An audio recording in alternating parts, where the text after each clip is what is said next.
convidando a camarada.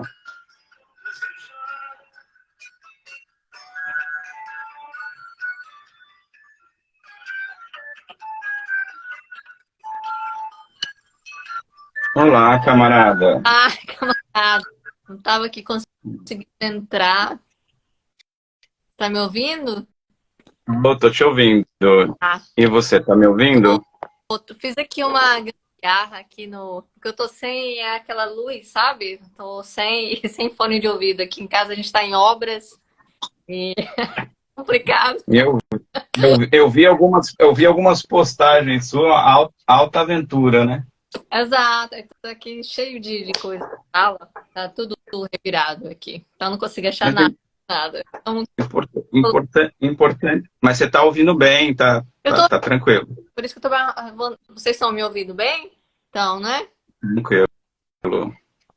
Satisfação imensa, imensa, imensa, imensa. Boa noite para você, né? Pra gente aqui é boa tarde. Tarde para vocês. Aqui são 10 horas. Começamos no horário, digamos assim, né? Começamos no horário. Convite.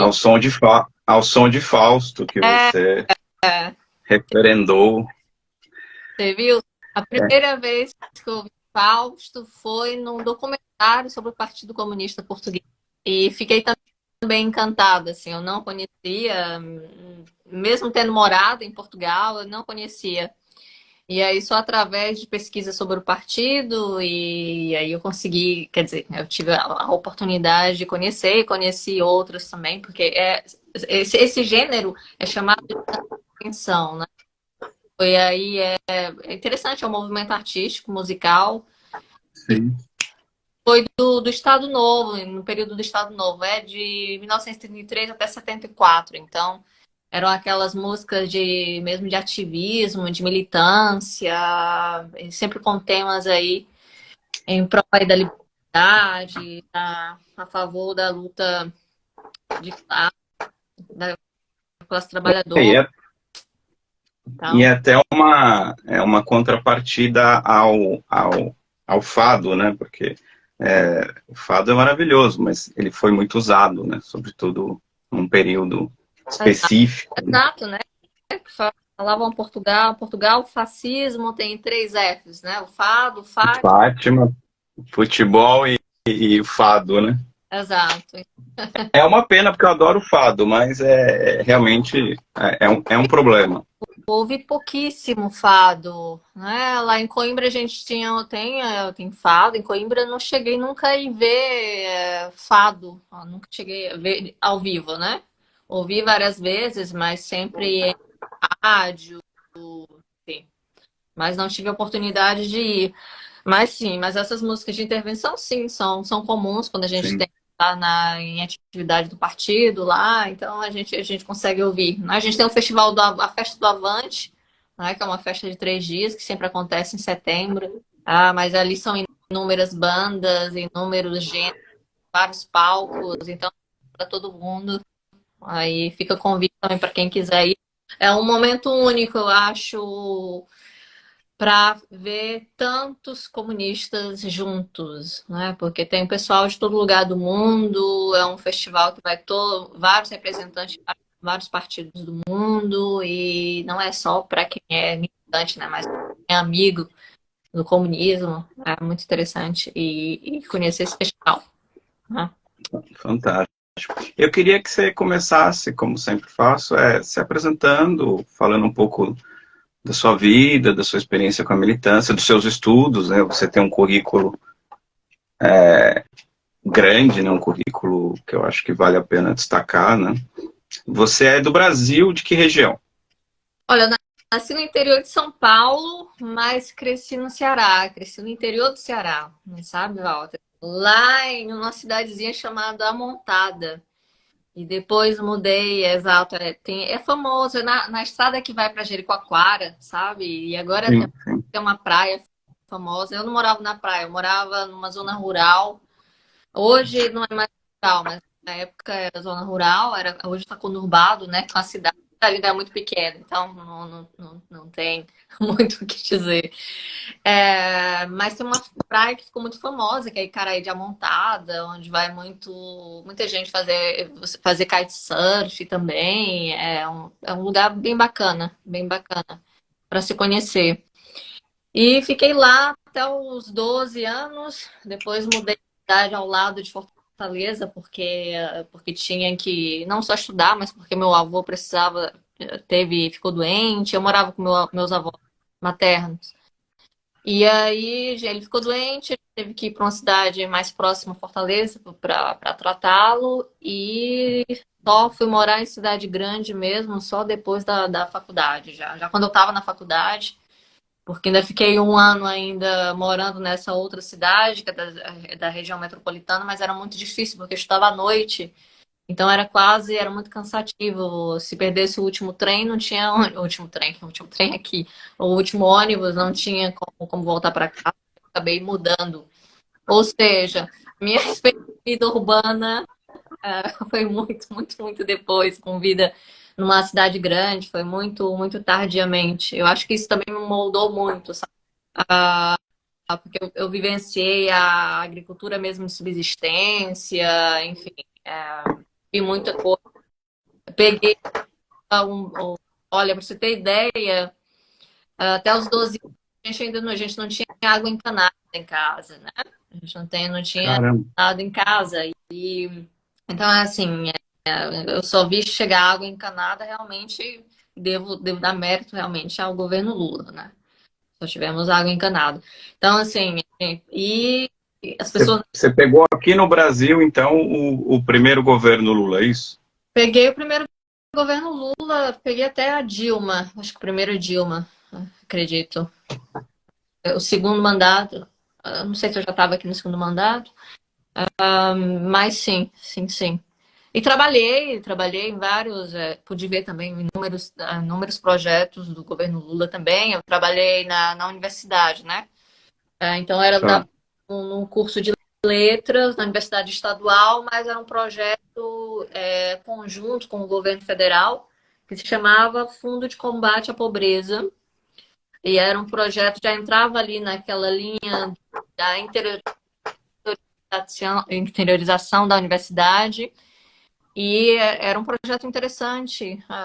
O Lula estava construindo já com as universidades federais, né, fazendo 2, 3 universidades federais no interior do estado, além da Universidade Federal do Ceará propriamente dita. Depois teve a Federal do Cariri, a Federal, a Unilab, que eu também dei aulas também, mas eu dei aulas depois. E enquanto estava se construindo ainda isso, ele estava com uma parceria com a Universidade Federal do Ceará, em que se criava núcleo, né, em cidades do interior, em que ia o professor, ia a universidade até essas cidades pequenas. Então, eu trabalhei assim na fronteira com o Piauí mesmo, entre Ceará e Piauí, e também foi uma experiência também muito forte, porque eu já estava em Fortaleza, então já tinha uma ideia um pouco até tinha como se tivesse esquecido um pouco todas as mazelas que tinha no interior, achado que se tinha resolvido muita coisa, ainda era ah, muito desigual a Sim. cidade, as condições de vida. Eu cheguei a visitar escolas ainda, isso em 2006, escolas onde as crianças embaixo de lona, tenho fotos, e aquilo realmente, aquilo eu não via, porque ali era sertão central mesmo, e de qualquer maneira eu estava no Sim. central, né? E aquilo foi muito marcante para mim também. Apesar de ter vindo já de uma realidade, mas foi uma experiência muito forte também, né? E logo depois eu Foi- vim para cá, Você você foi primeiro para Portugal, é isso? não, eu fui e fiz. Eu dava aula de literatura, né, mas sempre fiz trabalho estudando literatura e ativismo, literatura, estudando, né? Estudando sobre questões sociais. Já no final da graduação, já estava estudando isso. E queria muito estudar direitos humanos, queria muito entrar e ir para uma área em que tivesse mais oportunidade de fazer coisas mais práticas, sair um pouco da teoria, né? Aí fui fazer um mestrado em direitos humanos, aí vim para cá, ah, já estava em letras mesmo lá na Universidade Federal, no Ceará. Vim e fiquei, era para ser 6 meses, acabei ficando, porque emendei com doutorado. E depois foi um vai e vem, porque depois eu quis ir mesmo adentrar na área da sociologia, e enfim, a minha formação acho que é muito em humanas mesmo, ciências humanas no geral, não é? É muito, fica ali entre direito e sociologia, muito interdisciplinar. Sempre tem a gata, desculpa. Eu tô vendo aí. Ela quer participar da live, linda. Nossa, não, mas ela é Como que é o muito. nome dela? Ela é sushi, a sushi. Nós achávamos Linda. era um macho, mas não, era fêmea. E aí o nome já tinha dado o nome e ficou a sushi. Ficou a Aí sushi. aí você foi para Bolonha, parece, né? Você teve aula com Humberto Eco, né? Tive aula com Humberto Eco, era um sonho ainda quando eu estava lá no Ceará, a gente está com Humberto Eco. E depois achei que não ia conseguir estudar com ele, porque já tinha vindo para cá, ele já estava muito velhinho e estava já nos direitos humanos. E quando eu resolvi fazer doutorado, eu resolvi fazer numa área que era estudos ibéricos, né? Que é história, literatura, sociologia, tudo ali junto. Imaginei que eu nunca ia ter aulas de semiologia, de semiótica com ele, mas foi uma surpresa enorme quando eu entrei e ele era o diretor de humanidades, velhinho ainda, e dava aulas, dava os seminários interdoutorais, que eles chamam aqui, ele ainda dava aula, né? E aí fiquei encantada de sair, todos nós tínhamos que fazer e fizemos aula com ele, e foi muito bom, foi uma experiência muito boa, porque o Eco ele não é marxista, ele não era marxista. Ele tinha muita coisa que ele criticava, algumas ideias ele utilizava muito, mas Ele ele, se define como um humanista, né? exatamente, exatamente. Ele tem trabalhos muito interessantes sobre, inclusive, sobre escrita, né, do Manifesto Comunista. Então, assim, e sempre foi e era um progressista, né? No final Sim. estava estudando mais sobre o fascismo, tava, também ele estava revendo a posição dele sobre a própria verdade, né? Porque no início muito na obra aberta, ele falava que a verdade dependia das interpretações, existiam as verdades, já ali no final, já da vida, ele já estava revendo essa ideia, dizendo que não era bem assim, não era toda verdade, não era toda interpretação que poderia ser chamada de verdade. Então ele já estava restringindo aí o campo, e já estava muito satisfeito com a política, já estava tendo ali um momento mais de radicalização também, né? Mas ele era um estudioso também no marxismo, né? Ele tinha, nos anos 60 e 70, tem entrevistas dele com Adorno, também, Sim. ele debatendo com Adorno. Então, assim, era um homem muito inteligente e, e requieto, né? Eu estava lembrando Sim. esses dias que essa questão, isso que a gente tem debatido muito agora, por exemplo, do chat GPT, né? GPT, né? É, em que ele falava que, ok, a internet ela tem um limite, né? Mesmo essas máquinas, ela depende do humano, do fator humano, Sim. né? Alimenta. E eu lembro que teve uma aula dele em que ele estava colocando exatamente essa questão, que ele tinha colocado na internet ele tinha que chegar, partir de uma estação e chegar numa outra estação de trem e perguntou num site, no programa da internet, como ele poderia chegar nesse lugar e tinham dado milhares e milhares e milhares de hipóteses, de possibilidades, mas ele disse que tinha umas que eram impossíveis e que era muito mais fácil um ser humano entender certas conexões do que uma máquina, né? Sim. E interessante, porque hoje em dia também, semana passada ou há 2 semanas, eu fiz uma live, fiz a mediação de um livro muito interessante do Walter Lippold, né? Que é sobre Fanon, né, hackerismo fanoniano, e ele trabalha muito com essa questão da internet, da ferramenta que é para nós, né? Nós temos que nos apoderar dessas tecnologias também. E tinha um debate parecido, e aí eu lembrei, ó, mas o Eco também já estava com essa ideia já lá, esse questionamento já há alguns anos, e assim, não tinha, a gente deu um salto tecnológico muito grande em termos de tudo, né? Não só de hardware, software também, né? E ele já tinha, ou seja, tinha aquele olho a mais, aquela visão a mais, né? Era um grande estudioso, de fato, né? Um grande estudioso, de fato. Um grande intelectual, né? Escrevia fabulosamente bem, né? Contribuições fantásticas na área de estética, né? Eu estou lendo esse livro dele aqui, que eu não tinha lido ainda, esse aqui, não sei se dá para ver. Na definição da arte, esse eu não li. Esse eu não li. Eu comecei agora, muito bom. Eu fico imaginando, né? Você entrar na sala e ver Umberto Eco, né? Deve ser fabuloso. Diferente, porque a gente tinha, nas minhas aulas, as aulas do nosso doutorado, éramos em 4 alunos, e depois, quando tinham os outros alunos também, por exemplo, do espanhol, tínhamos mais, 20, mas da área do português, éramos 4, e quando vinha Humberto Eco, lotava, era um auditório, tinha que dar aula no auditório, porque tinha os alunos da graduação que queriam vê-lo também, né? Então, assim, não era aula fechada, é um pouco diferente, porque eu tive aulas, por exemplo, com outro professor estrela, né? Que é o Boaventura Souza Santos, né? E, exato, e o Boaventura, e gente, no Boaventura era mesmo num auditório, mas a gente não tinha acesso ao Boaventura, sim, né? Não tínhamos acesso ao Boaventura diretamente, né? Era algo, entre aspas, não, era algo burocrático, digamos assim, chegar a ter contato com ele como aluna.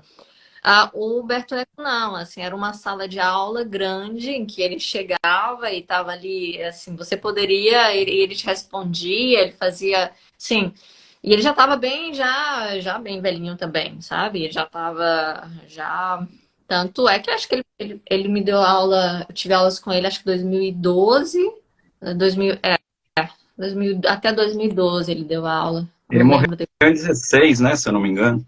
Ou seja, 4 anos. Porque ele teve, em 2014, ele descobre o câncer, né? Um câncer, e aí depois não consegue mais sair daquilo. Inclusive, ele foi premiado, e lembro que teve uma premiação que tinha que ir ao Brasil receber um doutoramento.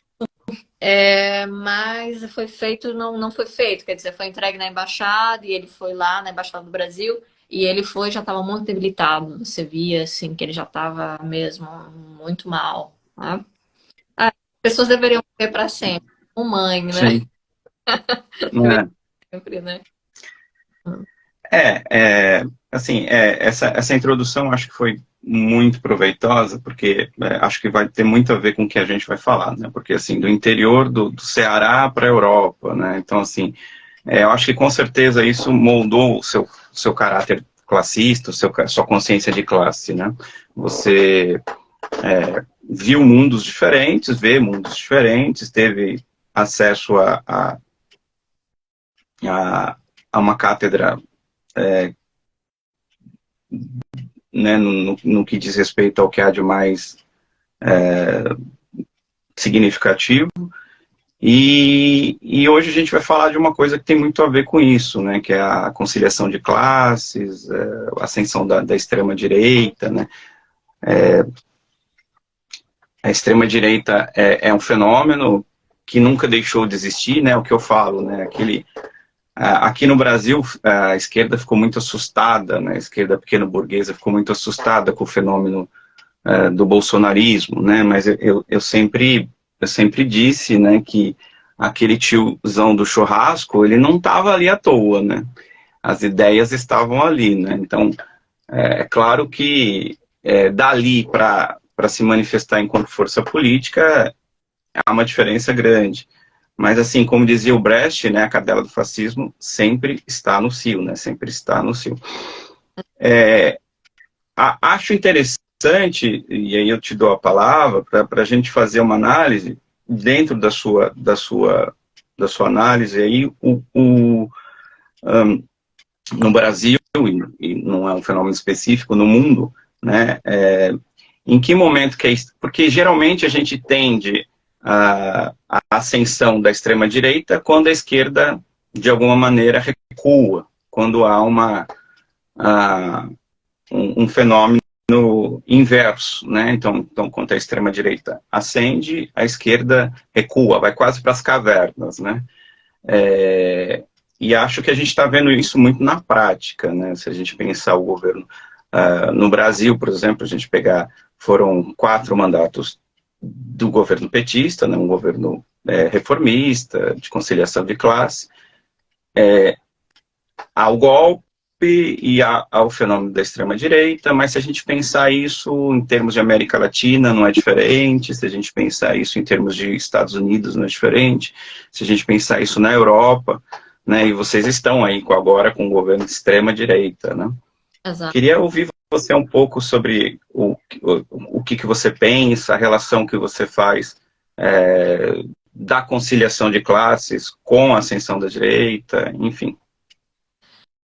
Aqui na Itália tem esses dois problemas, né? Também da conciliação de classe, mas também da falta de memória e de uma construção de um imaginário muito parecido com o do Brasil, desse imaginário, aqui fala do italiano, do bom italiano, né? Como no Brasil, do homem cordial. Tá? Sim. E esse imaginário do homem, do bom italiano, ele foi construído, inclusive, por uma grande parceria com o Partido Socialista Italiano e o Partido Comunista Italiano. Né? Porque ali no finalzinho da guerra, quando sai, né, de esquerda que voltam aí à legalidade também, aqui há uma conciliação política. Né? Os fascistas, eles não foram punidos como os nazistas. Né? Não foram. Sim. Tem uma frase muito boa que eu acho, de tantas definições que a gente tem de fascismo, eu gosto de uma frase do Primo Levi, né? Que ele fala que, bom, se o nazifascismo ele nasceu na Itália, o que aconteceu na Alemanha foi uma metástase do que começou na Itália. Então, esse câncer italiano, esse primeiro tumor que na Itália, raciais, né, a perseguição toda, geralmente ela é esquecida e realmente feito um contrato, um acordo com todos para não punir fascistas. Ninguém foi para Nuremberg, nenhum italiano foi para Nuremberg, né? Não houve nenhum tribunal os italianos. Então, assim, se esqueceu essa parte. Então, o que acontece? Aqui na Itália não houve leis que proibissem durante todos esses anos, a apologia ao fascismo. Existe uma lei, que é a Lei Scelba, que é uma lei que diz assim, eles têm liberdade para usarem iconografia fascista, bustos de Mussolini, roupas, etc. Só o que eles não podem fazer é falar atentar contra a democracia, né? Então, assim, enquanto estão lá falando que Mussolini é ótimo, maravilhoso, etc., tudo bem, mas se eles disserem, não, amanhã vamos tomar o poder, aí a gente intervém. Só que acontece, ninguém faz isso publicamente, mas se faz publicamente. Conheço várias pessoas que ainda idolatram o Mussolini. Outro dia eu passei em frente ao Estádio Olímpico e já fui várias vezes ao Estádio Olímpico, mas nunca tinha passado. Fui para uma rua diferente, né? E tem lá um obelisco ainda com um obelisco enorme, Mussolini Dulce, né? Assim, não foi abatido, não foi retirado depois da guerra aquilo. Ou seja, tem essa parte da conciliação política, dessa não responsabilização, como acontece também no Brasil, como aconteceu quando terminou a ditadura militar. civil-militar, e agora, quando houve todos esses problemas relativos ao Bolsonaro, né, todos esses atentados que o bolsonarismo fez contra a democracia, esse aspecto é muito parecido com a Itália. Né? Nesse aspecto é muito parecido com a Itália. E, obviamente, sim, a conciliação de classe também em relação a todas as reformas, não só as reformas, mas a chama de esses benefícios desproporcionais, tá? Que a social-democracia fornece, ela protege essa elite, né? Faz todas essas reformas para dar o que a gente chama de contentino, né? Fazer contente, ali enganar o trabalhador comum, não resolve os problemas estruturais, ou seja, os problemas continuam, se finge que dá uma assistência mais ou menos ali para um trabalhador melhorar um pouquinho a qualidade de vida, mas fica ali, tudo é concentrado na mão sempre de uma elite italiana, que é bem escondida, devo dizer. Essa elite italiana não aparece tanto aqui na Itália, como, por exemplo, a gente vê no Brasil. As mulheres, por exemplo, os casos famosos dos panelaços, aqui são mais contidos nesse sentido. Mas é muito forte, né?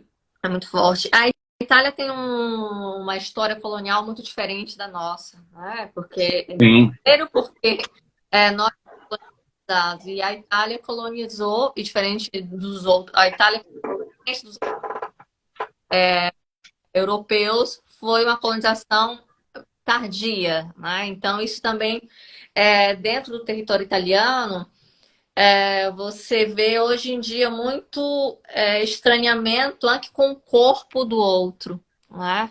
Mesmo com o corpo étnico do outro, por exemplo. Muitos italianos viram pessoas negras só durante a Segunda Guerra Mundial. Não tinha, não tinha. Então aqui você não vê. Existe, por exemplo, os casamentos mistos. Você não vai ver pessoas, vai ver muito guetizadas as questões dos imigrantes, muito mais do que em outros países, como a França, etc. E mesmo assim, quando se fala, voltando à história do mito do bom italiano, também é esquecida.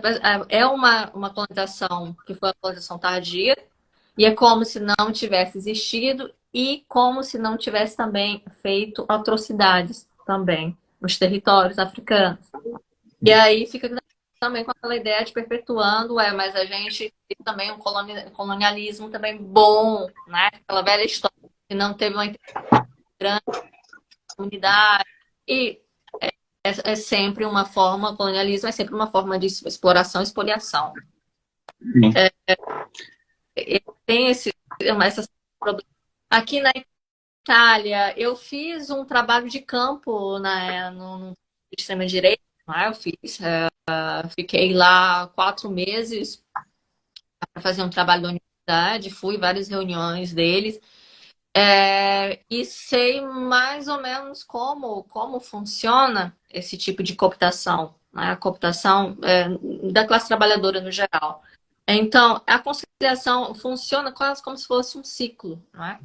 Existe aí uma conciliação de classe que faz com que se tenha exatamente esses benefícios desproporcionais. Os ricos têm muito, os pobres têm muito pouco. Inclusive, quem trabalha, né? Antes se pensava que se bastava trabalhar para poder sair de uma condição de pobreza extrema, e agora as pessoas, mesmo trabalhando, isso já vem já de um tempo, não consegue sobreviver até o final do mês. Né? Então tem essa questão desse benefício desproporcionais, as pessoas começam a ficar frustradas, né? Frustradas com dois quesitos, frustradas politicamente. Então começam a procurar discursos ou partidos ou grupos para se sentirem acolhidas com um propósito ali de se engajarem em partidos e coletivos que são antissistema, porque não acreditam no sistema, né? E aí, através aí de uma retórica, essa retórica simplista, né, desse populismo de direita, elas conseguem ser cooptadas de uma forma que é muito muito mais complexa do que se pensa, porque não é assim, o fascismo, a cooptação que eu vi, não é algo que eu chego para você assim, do nada te digo uma fake news e você vai acreditar. Não, tem ali todo, quase, quase não, literalmente a teoria da RAM, né? Sim, De a RAM. Você entra lá, você é acolhido bem, eles têm um trabalho de base, né? A extrema-direita faz um trabalho de base. E esse trabalho de base, a esquerda não fez, né? Aqui na Itália, no Brasil também, houve uma. Aqui tem um fator que também foi a dissolução do Partido Comunista Italiano, né, em 91, e se criou um outro grande partido, que é o Partido Democrático. Esse Partido Democrático é o Partido da Conciliação, né? Literalmente. Então, é um PT, mas é um partido que é um partido que ele não tem identidade. Então, é um partido que fica ali naquele meio e que não dá respostas para a população. Ele começa, você tem, é visto como o maior partido de esquerda, mas de esquerda mesmo você não consegue pegar nada que seja realmente de esquerda, né? E sim, deu muito com a dissolução do Partido Comunista, porque além de ter sido um partido que foi extremamente história italiana, né? Que foi o partido que funda também a República, né? Porque até a final da Segunda Guerra Mundial era um império, né? Também, sim, né? E depois vem o Partido Comunista, que foi o maior partido do Ocidente, com o maior número de sim, militantes do Ocidente. Então, e depois se dissolve. E eu tenho para mim que os partidos comunistas eles funcionam também como uma bússola, né?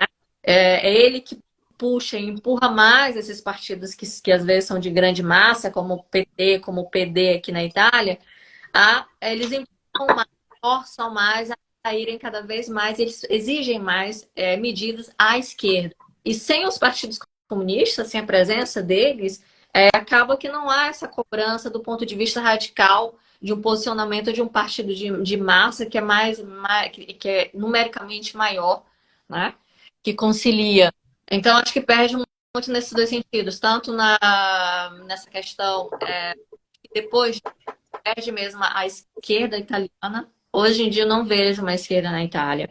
E voltando à questão da frustração dessas pessoas, da classe trabalhadora que ficou extremamente frustrada, há alguns anos atrás nós tivemos um partido, né, que a gente tem esse partido aqui na Itália, que é o Partido do Movimento Cinco Estrelas. Começou sim, com um discurso também antissistema, né? Era ali com um discurso que pegava umas coisas do anarquismo, etc., a participação direta, fazia. E conseguiram poder também. Uma parte das pessoas que se consideravam de esquerda e outras também que queriam uma resposta mais ali imediata para suas questões, votaram, acreditaram no Movimento Cinco Estrelas. Quando o Movimento Cinco Estrelas chega ao poder, ele simplesmente ele se comporta, volta a se comportar como um partido do sistema, né? sim, E é, há essa, inclusive, governando aí com Salvini, que é uma outra figura aqui da extrema-direita. Eles dividiu poltrona, fizeram coalizão. Ou seja, essa identidade, ela sumiu. Existe um, um, um politólogo que fala muito, que é o Gramsci, que ele fala que na Itália há uma pós-democracia, né? Eu não gosto nada com pós, né? É sempre muito sim, problemático, né? Até porque a nossa ideia, nosso entendimento de democracia não é nem esse que está por aí, né? A gente sempre, sim, comunista, achou que essa democracia, na verdade, é a ditadura aí da burguesia, né? sim, Foi realmente nunca foi capaz de dar a- de assegurar os direitos de todos, né? Sempre fez distinções. Então, essa democracia é limitada. Em termos italiano, essa questão de essas faltas de identidade partidária fizeram com que muitas pessoas simplesmente deixassem, por exemplo, de votar, né? Ou deixassem que acontecesse, simplesmente ficassem sentadas no sofá. Aconteceram coisas aqui na Itália que eu acho que nunca aconteceria no Brasil, não é? Daí, os italianos ficaram desde 2009, de 2009 até agora a Meloni, né, passado, ficaram, ou seja, uma década com governos técnicos, né? Ou seja, Berlusconi anuncia, né, entra o Renzi, que também na época era considerado também um outsider, né, mais de esquerda, etc. Fazendo um acordo com Berlusconi, ele vai ao poder, é nomeado, Berlusconi consegue que ele seja nomeado para primeiro-ministro, e depois fica ali o Renzi, é uma figura muito arrogante também aqui na Itália, sai desse Partido Democrático e funda um outro partido, sai do poder, renuncia também. Moral da história, ficam-se 10 anos, faz eleições, mas quando a pessoa eleita vai ao poder, o presidente da República não nomeia, porque não vai ter maioria ali no Congresso. Então, como não tem maioria ali no Congresso, na Câmara dos Deputados, então não tem governabilidade e, portanto, o governo não é formado e o presidente da República nomeia o primeiro-ministro e todos ali depois os ministros são nomeados em consequência. Mas isso por 10 anos. 10 anos sem eleições diretas. 10 anos sem eleições diretas para presidente. O presidente da República já não é eleições diretas, mas o primeiro-ministro são eleições diretas. Né? Então, 10 anos sem o povo, um representante eleito do povo, chocante. Sim. Nós nunca deixamos fazer isso, né? Quer dizer, exceto na ditadura militar, mas com muita luta também. Com muita luta, né? Com muita luta também. Então, e nem nesse período de 10 anos, houve formações, mesmo de reformações, de refundações de partidos comunistas também. Tem, né? Tem a Rifondazione Comunista, tem o Partido Comunista italiano, que agora tem é a mesma sigla, mas foi formado em 2016, etc. Mas que ainda até teve um bom resultado, agora nas últimas eleições, as que elegeu a Meloni, teve um bom resultado. E a gente consegue perceber alguns núcleos se formando, mas mesmo assim é algo aterrador. Você vê que em 10 anos não houve uma mobilização popular. Né? O máximo de mobilização foi ali em relação ao Movimento Cinco Estrelas, que depois faliu clamorosamente. Né? Então, e as pessoas que queriam, tinham essa ânsia por uma resposta do governo, começaram a ver esses partidos de extrema-direita uma solução, porque eram demandas colocadas ali para a classe trabalhadora. E eles são populistas. Então, mas estão ali, né? Além da retórica, dessa retórica de falar que vão resolver os problemas para a população, falavam muito da questão do euro, né? Da saída da Itália também da União Europeia, mas mais do que sair da Itália da União Europeia, porque também são anti-imperialistas, né? A maioria desses partidos de extrema-direita, eles têm um discurso anti-imperialista também. Então, eu encontrei em partidos de extrema-direita citavam Che Guevara, você tem noção? Sim. E você chega lá e vê a pessoa citando Che Guevara, assim, há um reaproveitamento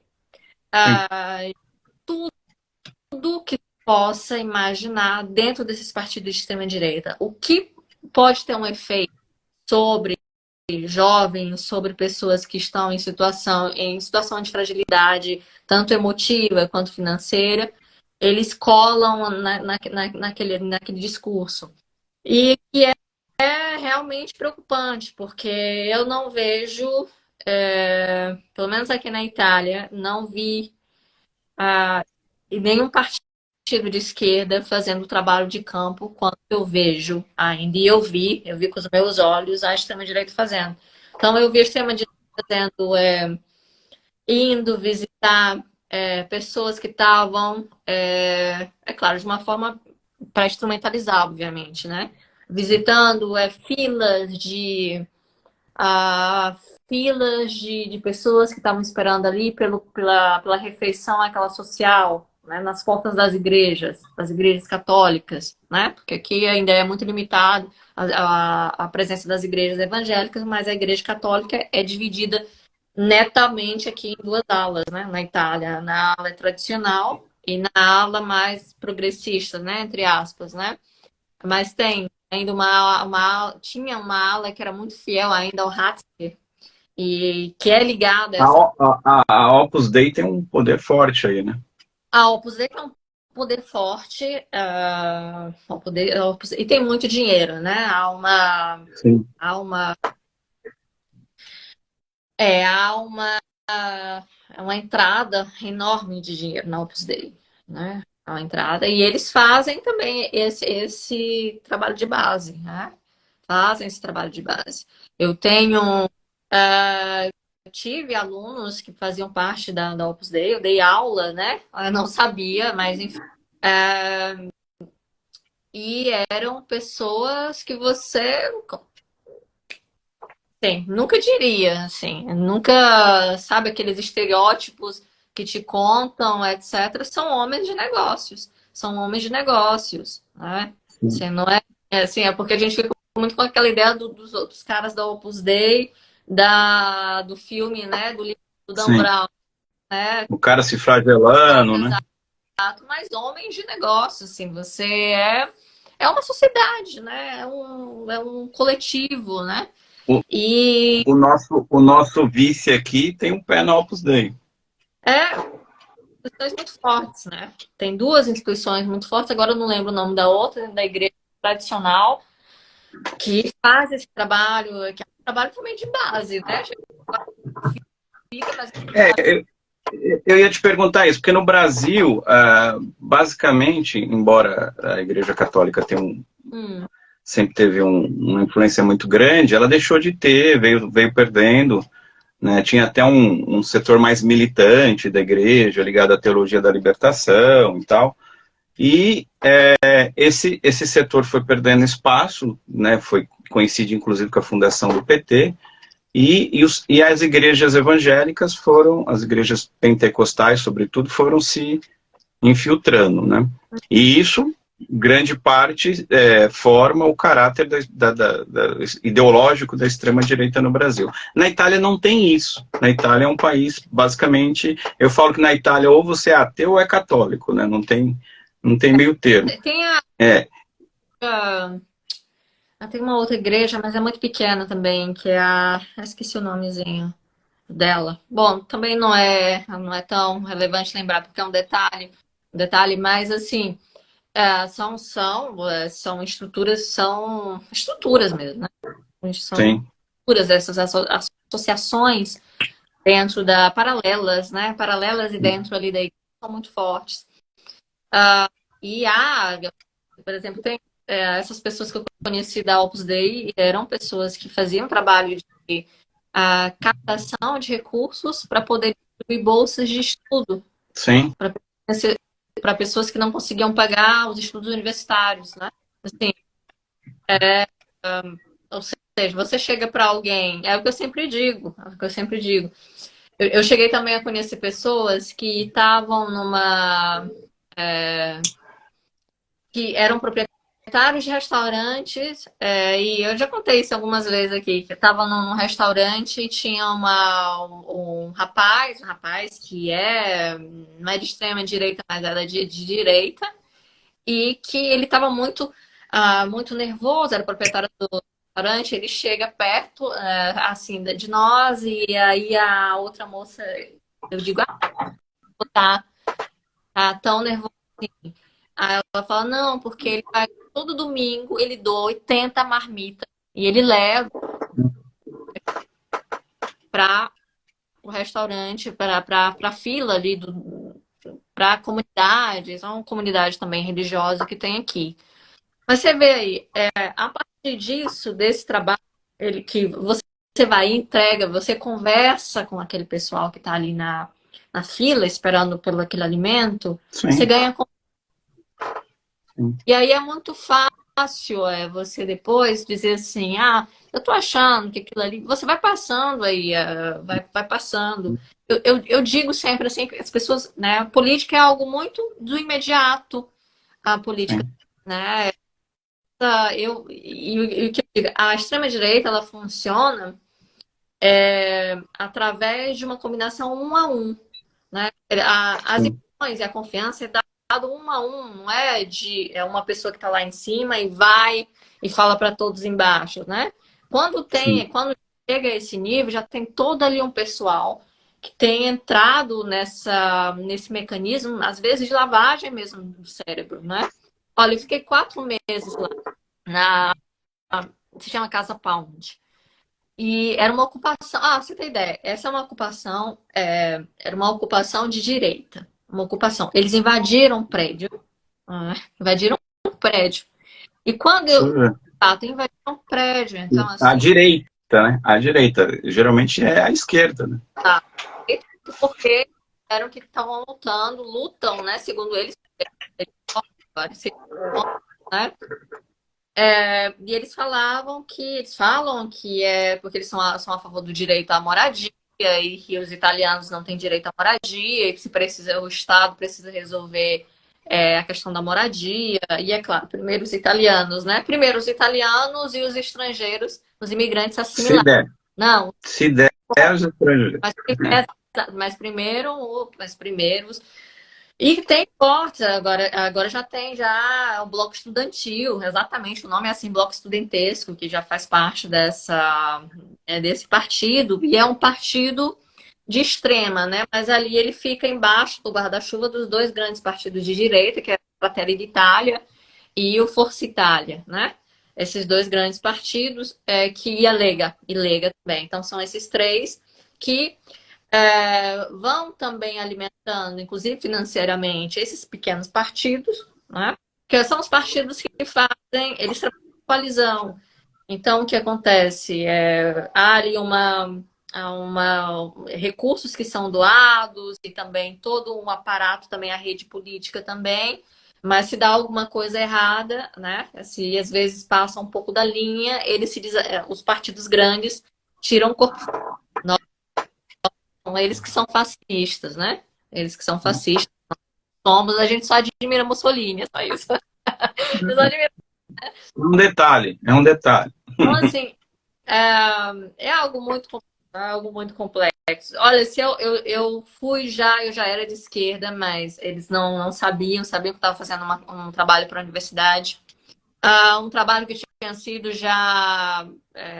Quando eu fiz esse trabalho, o trabalho foi votado, né? A universidade votou para eu poder ir, porque era por questão de segurança, enfim. Também, então fui já, a universidade sabia o que eu ia fazer, não. E mesmo assim, eu achei assim, olha, se não fosse durante uns dois meses, 3 meses que eu fui lá algumas vezes, o discurso era um discurso muito assim, olha, você tá vendo? Nós não somos racistas. São ele, o pessoal da esquerda, que diz que a gente é racista. Você não tá vendo? Você é estrangeiro, irmão. A gente não odeia os estrangeiros, você tá aqui, né? Assim, você tá aqui, é uma falácia, é um espantalho que usam pra gente. E aí começa e assim, tem de tudo nesses partidos, né? E tem assim, e eles têm uma rede também muito de cooptação com vários meios, principalmente com esporte, utilizam muito o esporte, utilizam as rádios e tem um leque muito grande também de opções. Por exemplo, no mesmo partido, cheguei aí a pub em que a cerveja era 1 euro, que, ou seja, era um preço muito abaixo, já um pouco abaixo do que se consome nos bares italianos, porque era mais popular, tinha pizza zona assim, para todo mundo. E cheguei aí em clube de jazz, onde assim um drink era 17, o mais barato era 17 euros, assim. Então, assim, você vê aí, há um leque enorme de usuários, entre aspas, de filiados, de militantes dessa rede. entende? sim.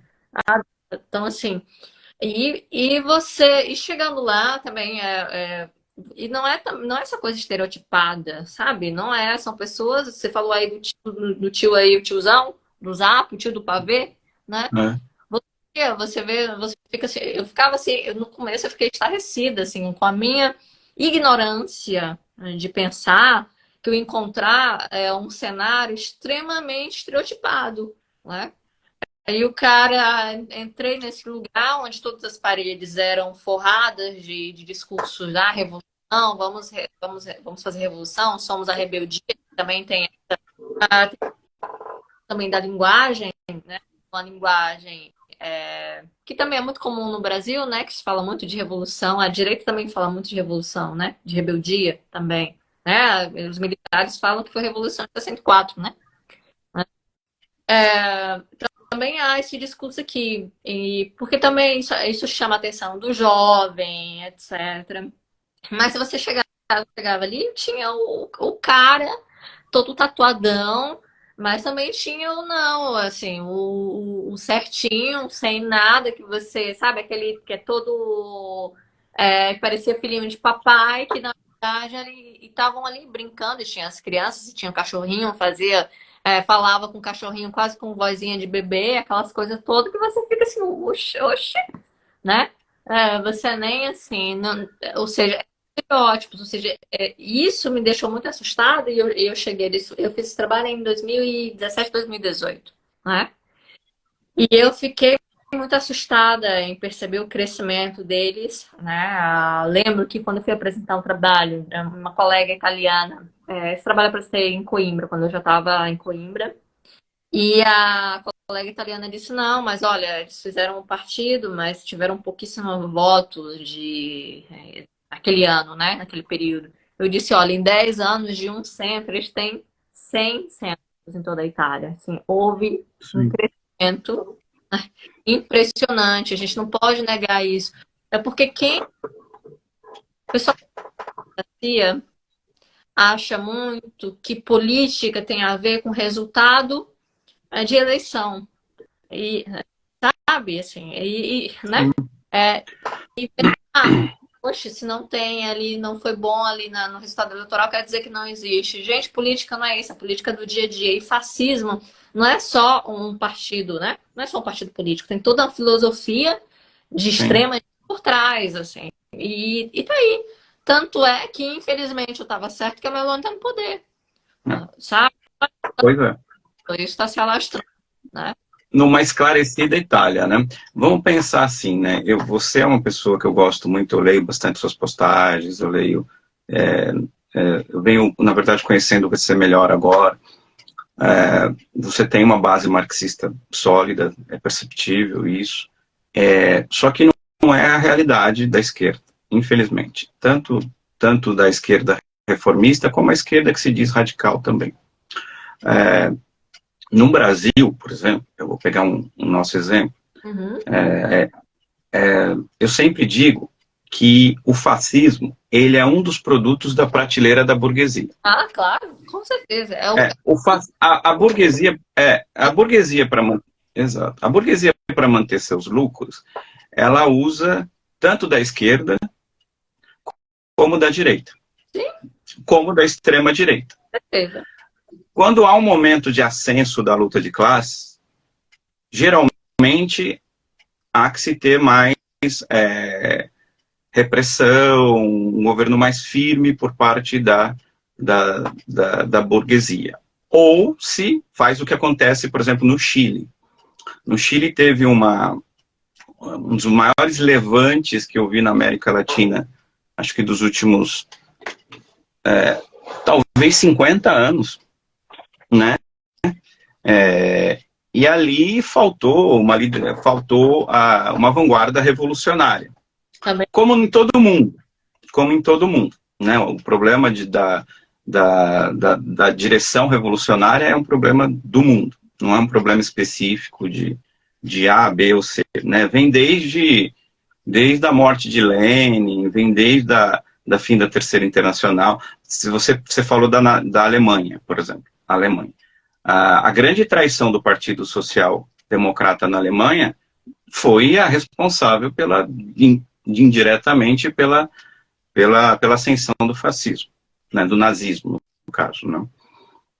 E por aí vai. Na Itália não é diferente. Eu fico pensando na Itália. Na Itália sempre foi um celeiro de comunistas, de anarquistas. Né? A Itália exportou anarquistas para o Brasil, Tá. né? E aí essa direita, a burguesia, né? A burguesia ela não tem ideologia. A burguesia é ela que controla a ideologia. Então, às vezes ela vai usar de um Boric, por exemplo, no Chile, que ela está usando. Às vezes ela vai usar de um Lula. Às vezes ela vai usar de um peronista na Argentina. Às vezes ela vai usar, às vezes até dos partidos comunistas. E às vezes ela vai usar de um ditador, de uma extrema-direita. Enfim. No Brasil, o governo Lula teve um auge aí com a elevação das commodities, então era possível dividir o bolo, né? Era possível dar esmola aos pobres, eu digo, era possível dar esmola aos pobres. Depois da crise de 2008, né? Porque se a gente não falar dos eventos que aconteceram, o mundo todo retraiu. Então, não era mais possível nem as migalhas que o governo Lula distribuiu, que era muito. Para um país que nunca teve nada, você dá migalha, né? Era muito, né?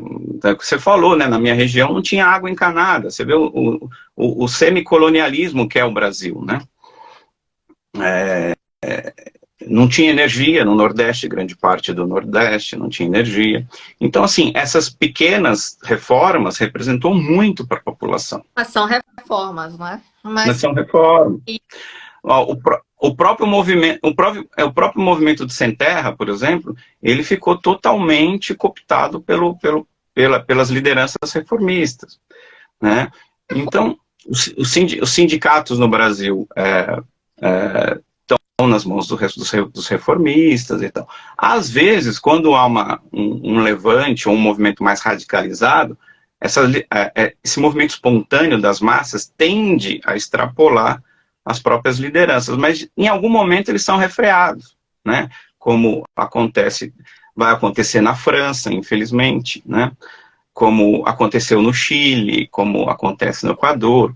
No Brasil sequer chegou a isso. No Brasil a coisa foi tão feia que, por exemplo, foi uma das poucas vezes que eu vi a esquerda se unir aqui no Brasil, tirando a revoada dos Galinhas Verdes, lá que foram expulsos os fascistas, né, do integralismo, mas quando o Lula estava sendo ameaçado de ser preso, ele se sediou no Sindicato dos Metalúrgicos.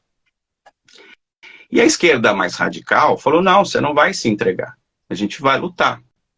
E críticos ao governo Lula, muitos críticos ferrenhos ao governo Lula, mas se uniram para falar, não, aqui é uma prisão política, não vamos deixar acontecer. O Lula fez todo aquele movimento de se entregar, tudo que a gente conhece. Porque já sabia o resultado da coisa. Né? Então, assim, as forças de esquerda, elas são utilizadas para administrar o capital. A gente vê o que está acontecendo hoje, o Haddad, por exemplo, está fazendo todo um esforço para agradar os bancos, para agradar os setores da burguesia, e aí eles pegaram alguns cargos, alguns ministérios estratégicos, né, assim, sobretudo que são muito sensíveis à esquerda, e colocaram elementos de destaque, que agrada a esquerda. Agrada a esquerda e consegue algumas reformas na área de direitos humanos, na área das questões dos povos originários, no Ministério da Saúde, que teve todo um pandemônio no governo Bolsonaro por causa da pandemia, mas os setores estratégicos, que é o setor do capital, que é o que manda, são todos setores da burguesia. Sim. Se você pegar, quem controla é a Tebet, é o Alckmin, é o agronegócio, A partir de uma coalizão ali com o Alckmin, a gente já sabia que ia ser. Não temos muita ativa em relação a isso no governo, né? Não temos já. É um problema da conciliação do Brasil, do mundo inteiro. É exatamente a questão da reformas, elas não resolvem problemas estruturais, né? Não resolvem. Só uma revolução para resolver. E, de fato, essa questão, a falta de essa vanguarda revolucionária tem sido um drama durante todo esse... Desde o século passado, como você falou, desde a morte, em Sim, todos os lugares, em todos os lugares. Por isso que eu sou muito crítica, por exemplo, eu sou comunista, eu sou organizada em partido comunista, né? E acho, não consigo me ver fora desse binário de pensamento, sabe? Porque, às vezes, por exemplo, tem alguns autores que eu gosto bastante, gosto de algumas coisas, Laval, Dardot, mas quando eles começam a acreditar ali a questão de que para ser comunista não precisa de partido, eu já fico assim, eu já fico muito ressabiada, porque não pode sim, ter uma revolução sem ter ali uma figura, uma organização partidária, né? E em relação ao anarquismo, aqui na Itália, é muito forte na Itália, ah, principalmente no século XIX, ali no 800, sim, era extremamente importante, né? Há sempre essa, digamos, não é ruptura, né? Sempre colocam ali como se fosse uma rivalidade dos anarquistas e os comunistas, mas o próprio movimento anarquista também pelo menos o italiano, deve muito ao anarquismo, né? sim, sim, Primeiro, o anarquismo, depois veio o socialismo, a gente tem história, e principalmente no imaginário popular, no imaginário das pessoas, de luta, que durante o 800 ele foi extremamente importante. sim, A gente tem digo só que duas figuras de mulheres muito importantes para a Itália. Uma foi agora eu não lembro porque o nome dela, o sobrenome é russo, mas ela morou na Itália, que foi a quem inspirou a fada azul do Pinóquio, sabe? Quem inspirou a fada azul do Pinóquio, que era uma líder anarquista, né? Era uma líder anarquista, era uma mulher que tinha vindo, era russa, ela ia morar na Itália no 800, se apaixonou por um homem, por um anarquista, um anarquista também muito, muito famoso, que se apaixonou, depois largou, casou com outro. E essa mulher depois começou a fundar, e participou de todos os movimentos, saiu do anarquismo e foi para o socialismo, ajudando a formar núcleos, etc.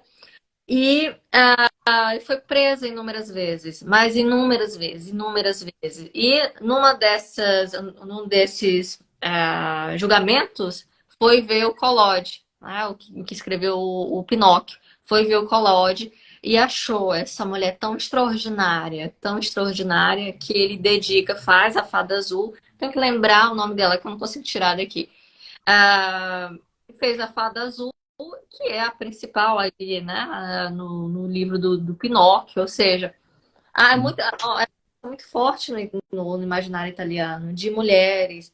A gente também teve a Poet também, que é uma advogada muito famosa, também foi a primeira a ser advogada aqui na Itália, a primeira mulher a advogar, e ela também fez parte do movimento anarquista, né? Então, isso no 800. Então, assim, era é muito popular, muito comum no imaginário aqui da Itália lembrar desses anarquistas, né? Dessas pessoas que fizeram as revoluções também, né?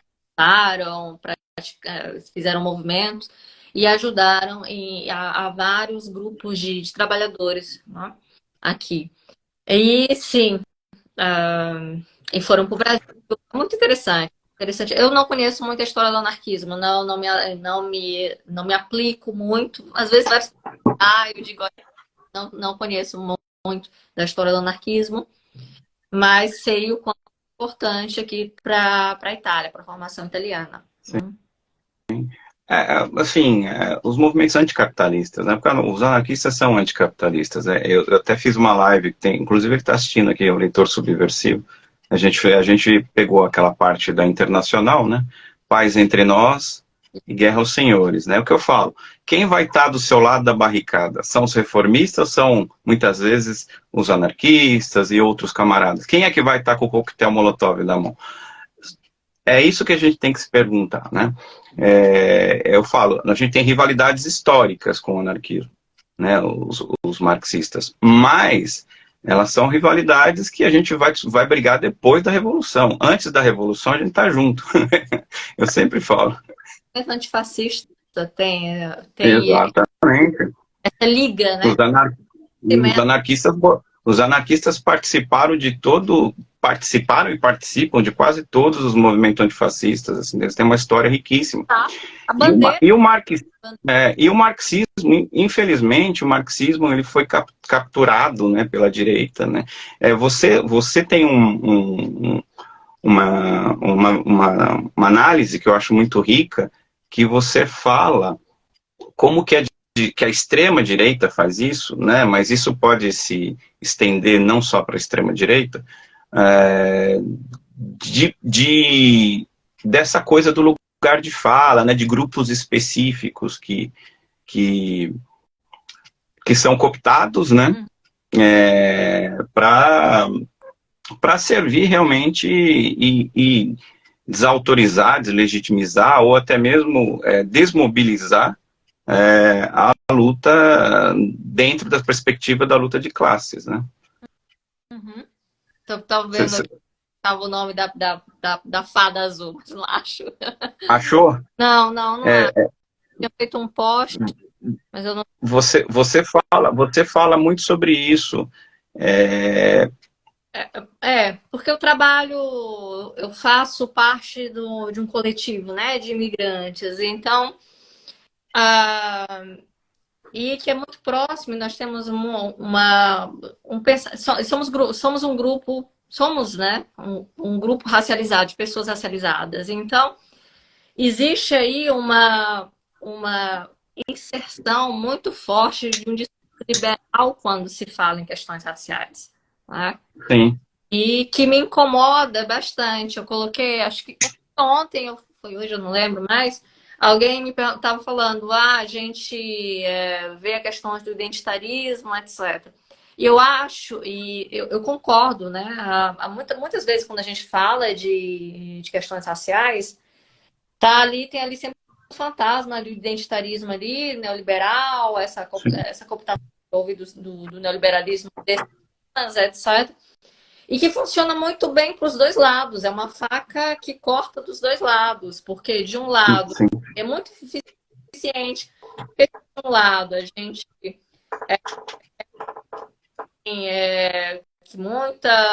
muita gente, muitos estudiosos, entre aspas, usam a questão do lugar de fala como para criar mesmo uma hierarquia de legitimação. Só eu posso falar porque eu sou negra, né? Só eu posso falar porque eu sou mulher. Isso daí vai contra totalmente a minha ideia, a nossa ideia como grupo, do que realmente é uma luta anti-opressão, né? Que é uma luta de todos, né? E ao mesmo tempo eu vejo alguns camaradas que não conseguem perceber pelo outro lado, de que como uma classe trabalhadora, também é quando chega. Tem um livro muito interessante que é da Nancy Fraser, Sim. se chama livro. Qual é o nome do livro? Cortou na hora. Capitalismo. O livro se chama Capitalismo. É um livro muito bom, muito bom. Ela não é, né, leninista, né, como é a Georgina. A Georgina é leninista. Mas tem uma parte do livro que é muito interessante da Nancy Fraser, que ela coloca ali como o capitalismo ele se serve do racismo e da misoginia, do machismo, etc. E ela explica como, que eu acho riquíssimo e muitas vezes a gente erra no Brasil nesse tipo de análise, muitas vezes muitos estudiosos de neoliberalismo ou outros tipos de temas, de conceitos, eles simplesmente importam, né, dos Estados Unidos e aplicam no Brasil como se a formação da nossa sociedade fosse como os americanos, né? Como se fosse a sociedade estadunidense, né? Que não é. Lá centro do capitalismo, nós estamos na periferia do capitalismo, né? E ela faz sim, análise, ela fala, diz assim, olha, na periferia do capitalismo, as relações de exploração são diferentes. E a gente tem grupos que foram não só explorados, são pessoas expoliadas, são pessoas onde sim, a acumulação do lucro, do capital, ela é mais incisiva, né? sim, Que são as pessoas afetadas. E aí ela faz todo esse debate, mostrando como esses trabalhadores eles sofrem mais. E aí depois, quando ela volta para trabalhar com a análise ali do sistema estadunidense, ela coloca, olha, aqui a gente é assim, a gente tem os trabalhadores assalariados, geralmente são brancos. E a gente tem os trabalhadores, geralmente imigrantes, né? Os latinos, todas as pessoas racializadas no geral, que elas são colocadas, são exploradas, trabalham mais horas. Elas têm que trabalhar com o corpo delas, geralmente, né? Então, sim, trabalham, não ganham quase nada, não tem direito, não tem acesso à assistência médica nenhuma, nenhum direito de trabalho, etc. Elas trabalham muito mais, dão muito mais lucro, dá muito mais lucro para o sistema um trabalhador racializado, aí que aí tudo em torno dele, tudo é feito para que continue a existir esse grupo que é marginalizado, porque quanto mais se perpetuar essa marginalização, o sistema vai conseguir ter mais lucro em cima desses corpos, como ela fala, desses corpos. Né? sim, sim. É, então a gente não pode dizer que é a mesma coisa, né? E de direito, que a luta que as demandas são demandas absolutamente iguais. Isso não existe, né? Não são demandas absolutamente iguais. Então, a gente tem que saber distinguir ali o que é identitarismo legítima de uma condição de trabalho, não é? E às vezes aí, que é muito complicado, né? Muito difícil de...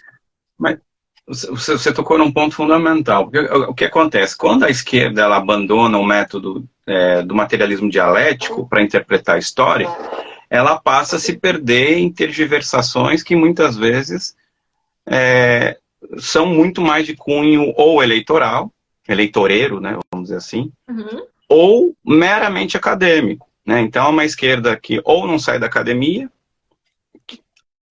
ou que simplesmente está preocupada em administrar o Estado. Se você me permitir, eu vou ver se tem perguntas aqui. Eu tenho algumas manifestações. Eu não olhei até agora, porque está tão boa e eu Eu não sou meio ruim. tela. Eu sou meio ruim de ler. É um problema. O pessoal fala: você não fez minha pergunta. Não, eu não consegui ler mesmo. Eu sou meio o leitor subversivo fala: boa tarde, insubordinados. Boa tarde, leitor. Adorei o insubordinados. É esse espírito que a gente precisa resgatar. Vamos lá, deixa eu ver. Excelente live, o Robson está falando. Caramba, tem bastante gente. Tem uma pergunta aqui deixa eu ver aqui. Tá. Tem uma pergunta aqui que eu gostei, que fala que faz, eu acho que a gente pode fazer, deixa eu ver aqui, calma aí, que fala do partido, que faz uma associação com Gramsci, Ah, que eu li em en passant, assim, deixa eu ver aqui, eu li em algum lugar, achei. extrema-direita, Achei o nome. extrema-direita, você leu, achou? Achei. Ana Kulishov. Ah, que ela pode ler. É o que Não, Ana Kulishov é a fada. a fada, exato, a fada. Ana Kulishov. Ana Kulishov, anarquista. Exato. Acho É, que depois, se eu não me engano. Porque tem uma fundação dela, tem uma fundação em Milão, chamada Ana Kulishov.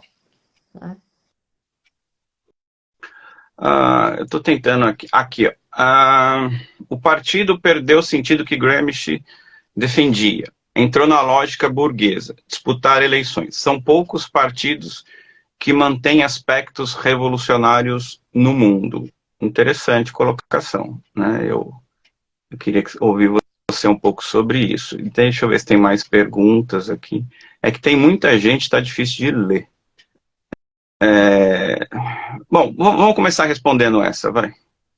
É, mas Marlene falava, né, que não era bem assim, que podia ir a concorrer às eleições. Ela falava que se podia concorrer, né, enquanto a gente estava tentando, organizando, porque também não dá para fazer uma revolução improvisada, não é? Existe muita organização. E enquanto a gente vai fazendo a organização, tem que.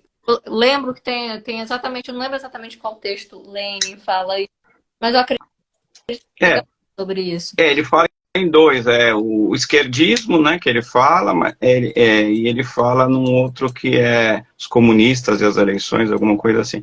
Exato.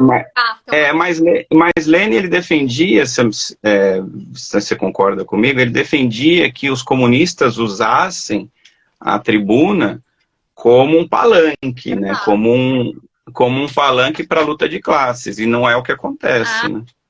Não é o que acontece.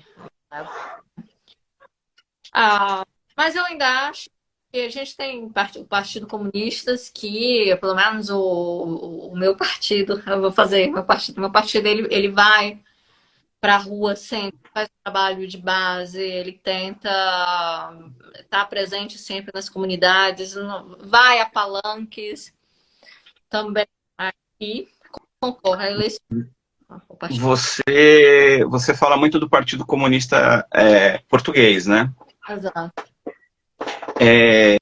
Qual a sua análise da revolução, né? Que teve a revolução dos escravos, né? Tem toda uma polêmica que ali era o momento de se tomar o poder, né? Mas se tentou, né? Se tentou. Em novembro a revolução foi em abril. Em novembro daquele ano teve uma tentativa de implementação de uma revolução, né, permanente, e foram derrotados. Inclusive, para você ter ideia, a direita e a extrema-direita em Portugal, elas, em vez de falarem da Revolução do 25 de abril, elas querem que se faça comemorações nessa data, em novembro, porque elas chamam do dia que nós vencemos o comunismo em Portugal. Né? E, bom, ali é muito complicado da gente falar, porque a gente tinha um partido comunista que tinha acabado de sair novamente, o Álvaro Cunhal, ele volta em 1º de maio, né, de 74. Então, assim, ele passa, até então, o partido está na clandestinidade. Mesmo assim, o partido ele fez muita coisa, né? A gente tem, além de ser um partido ativo há 102 anos, né? Sem a interrupção. Isso é fenomenal, assim, isso é fenomenal. É um partido... Tem uma pergunta que eu acho que combina um pouco com isso aqui. Quais táticas acho que é plus ultra, quais táticas devemos usar para recuperar o sindicalismo e atualizarmos para o século XXI, né? Recuperarmos o sindicalismo, eu acho que ele acredita das mãos dos burocratas, né? Lá do partido, ó, dia 25 de novembro de 1905. De novembro de 75, quando se tentou implementar aí o comunismo. E eles tentam, a extrema-direita dizem que é o dia que eles venceram o comunismo, né? Então tem sempre esse... uma revolução em Portugal socialista vitoriosa teria sido um diferencial fabuloso. Sim. Camarada, assim, a nossa live está uma delícia, já está caminhando aí para 1h20. Eu fico aqui mais tempo, mas eu sei que aí já são 11 e pouco da noite, né? Não quero que você a não ser que você queira fazer uma vigília, a gente segue. Mas eu queria que a gente falasse um pouquinho para a gente avançar, porque assim, a gente fez um diagnóstico muito interessante, né? Mas nós, enquanto marxistas, como sair agora desse ninho de gato? Como recuperar a vanguarda do movimento? Como organizarmos realmente a revolução, né? A revolução em cada país, a revolução mundial, e voltarmos a falar em construção de socialismo, né? Porque hoje a esquerda, ela praticamente fala de a esquerda pequeno burguês, ou a esquerda reformista, ou a social liberal, ela praticamente fala de eleições, né? Que a gente tocou aqui do papel das eleições ou não, mas como a gente recuperar, né? Como voltar realmente ao marxismo-leninismo, como voltar às bases da teoria bolchevique de partido, como voltar à ideia de que o proletariado precisa tomar o poder, né? Porque eu acho que é essa a nossa luta, né? E você falou espaços de poder. A internet é um espaço de luta de classes, né? Eu por muito tempo, eu fiquei alheio a isso, achava... Aí depois eu me conscientizei, eu falei, pô, quem está tomando conta dos grupos de internet são os grupos de direita, né? Então, realmente precisa crescer uma esquerda revolucionária na internet. Não, claro que a gente não atua só na internet, a gente tem as nossas bases. Mas a gente não pode deixar de disputar esse espaço. Então, eu queria que você falasse um pouco sobre isso, que eu acho que é realmente uma possível caminhada aí adiante. Né? Eu acho que eu vou falar da experiência que eu tenho aqui, né? Mais Tá. do que da experiência, né?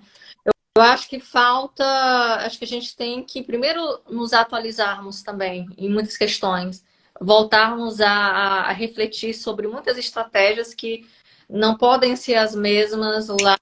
Muita gente é muito mais marxiniano do que marxista, né?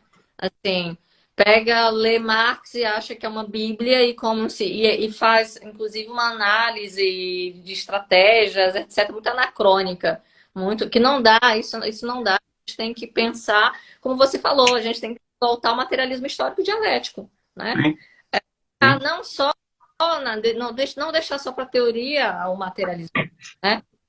Colocar na sim. prática.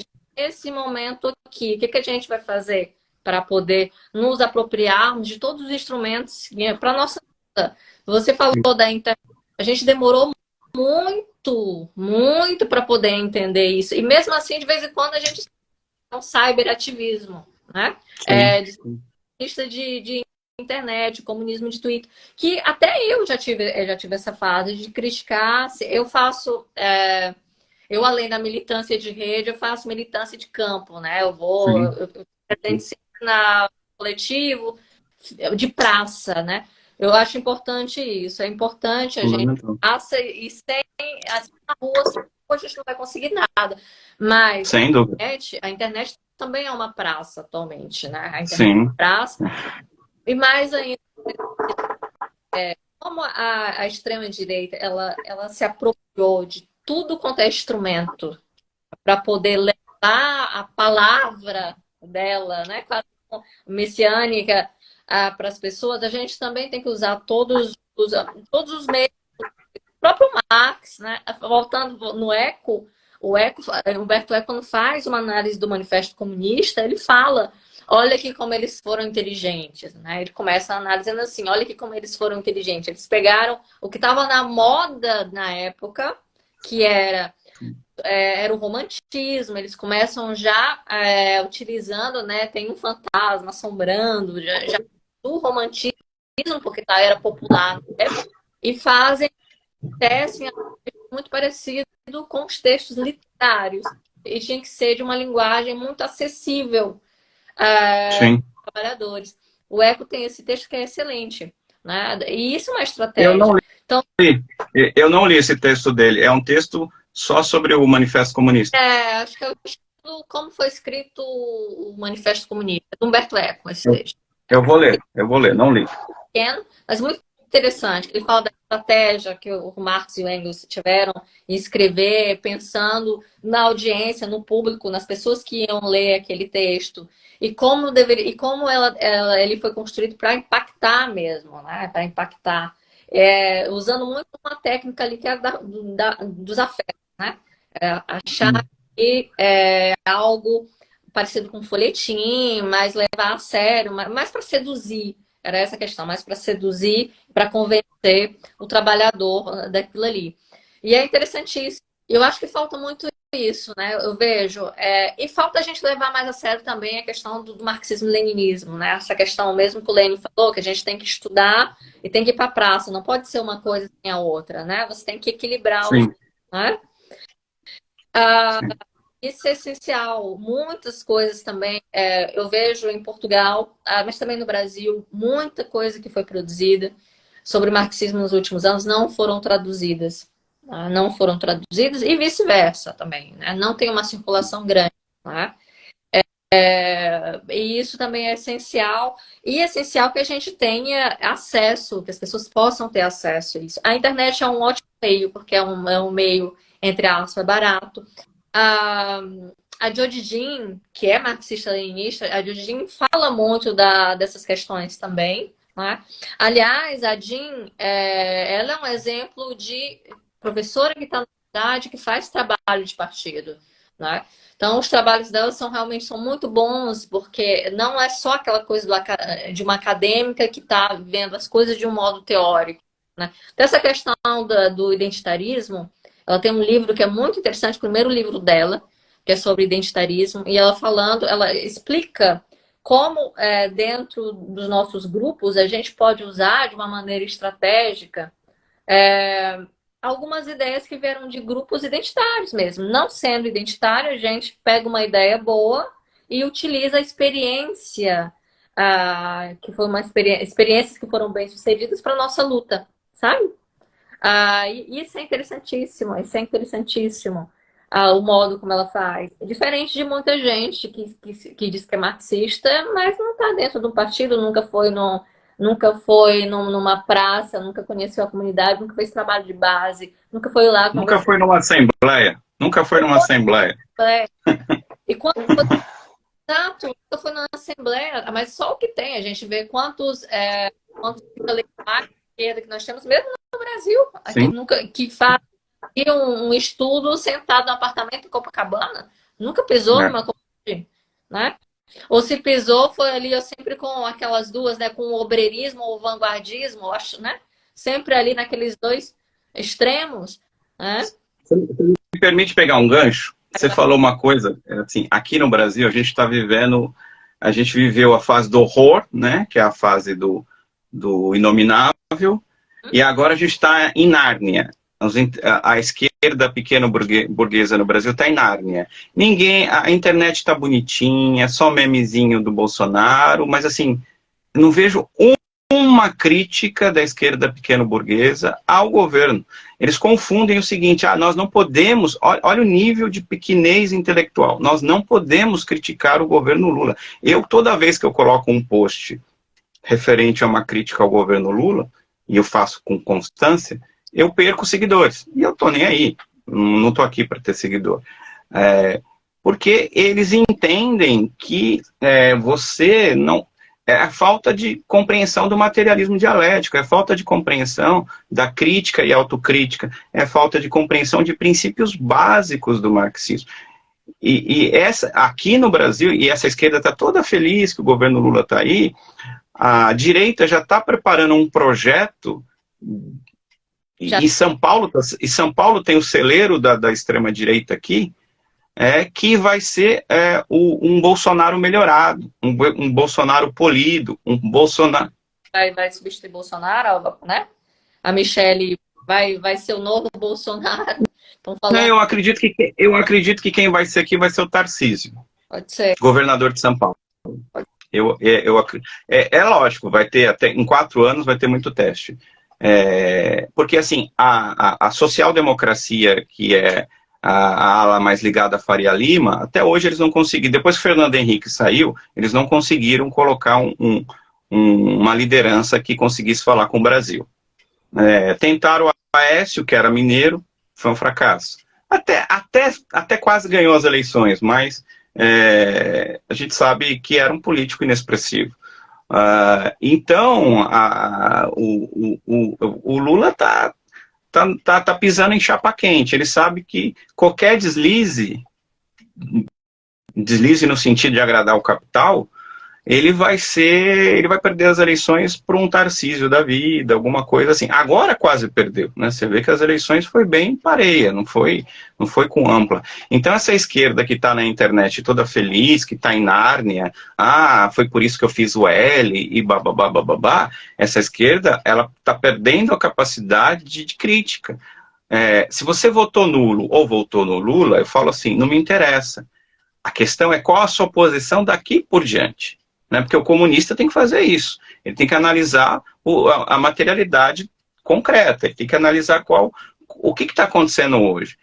A gente segue num apoio acrítico a Lula, que é o que essa galera está fazendo, inclusive da chamada esquerda radical aqui no Brasil, ou a gente começa um enfrentamento no sentido tanto de debates como de sindicatos e coisas do gênero. Né? Os sindicatos estão totalmente burocratizados na mão do reformismo. Os caras chegaram ao ponto de, na pandemia, fechar as portas. Os sindicatos fecharam as portas. Mas é uma questão sanitária. Não é bem assim. Não é bem assim. Então, assim, eu só peguei esse gancho eu te dou a palavra de novo, mas só para a gente ver como essa esquerda ela vive em Nárnia. Uhum. Bom, conheço muita gente que critica Lula, sabe? Sim. Muita gente que critica o governo Lula. Eu acho que essa esquerda porque é uma esquerda que não é materialista histórica, né? Não é dialética, né? Porque ali é um pensamento metafísico, praticamente. Então, assim, ou é Lula ou Bolsonaro, então se é Lula, eu tenho que ser Lula, idolatrar Lula, é quase o Messias, né? Eram dois Messias. Sim. Então, sim. Né? Assim, não pode ter um pensamento crítico, não. A nossa função é cobrar e cobrar cada vez mais e não deixar descansar. É sempre empurrar para sair das questões das reformas e fazer mudanças estruturais de verdade, sabe? Pode ser sempre essas políticas do contentino, vou dar uma bala para você adoçar a boca que vocês querem. Não pode. Foi esse o grande erro. Você falou também, já comentando sobre isso, dos anos, dos mandatos anteriores do PT. Né? Houve-se melhoria, mas que melhorias foram essas também, que em tão pouco tempo a gente voltou a uma pobreza extrema. Né? Então, não foram feitas, não foram criados mecanismos que proporcionasse soluções, mas nem sequer a médio prazo. Nem sequer a médio prazo. Era só aquilo ali enquanto estava o governo do PT. E olhe lá, porque ali na Dilma já começa a cair, né? Ok, teve as mudanças globais, a crise de 2008, etc. Mas, assim, era pra gente, era para ter se pensado a prova dos 9, né? Ter tirado ali. Não houve. Houve melhoria, sim, mas poderia ter sido mais. Eu imaginava que agora, pelo menos nesse último governo, nesse governo Lula agora, ele fosse mais radical, Mas realmente com radar. E tem outra questão também. E quando o Lula não puder mais se candidatar? E se acontece alguma coisa com o Lula? Sabe? Pois é. Onde essa esquerda vai? Tem nem sequer, nem não tem no Brasil, não tem. Ele não fez, né, um sucessor, né? Nem assim, não tem ninguém, pelo menos eu não vejo daqui de fora. Você consegue ver aí no Brasil alguém que possa? O Lula ele sempre teve uma afeição pelo Haddad, né? Ele apoiou o Haddad na cadeia, ele apoiou o Haddad para o governo agora de São Paulo, colocou o Haddad no posto mais importante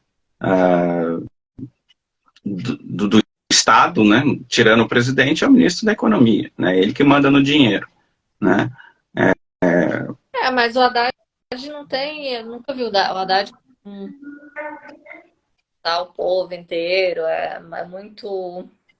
ele não tem o carisma populista de um Lula, né?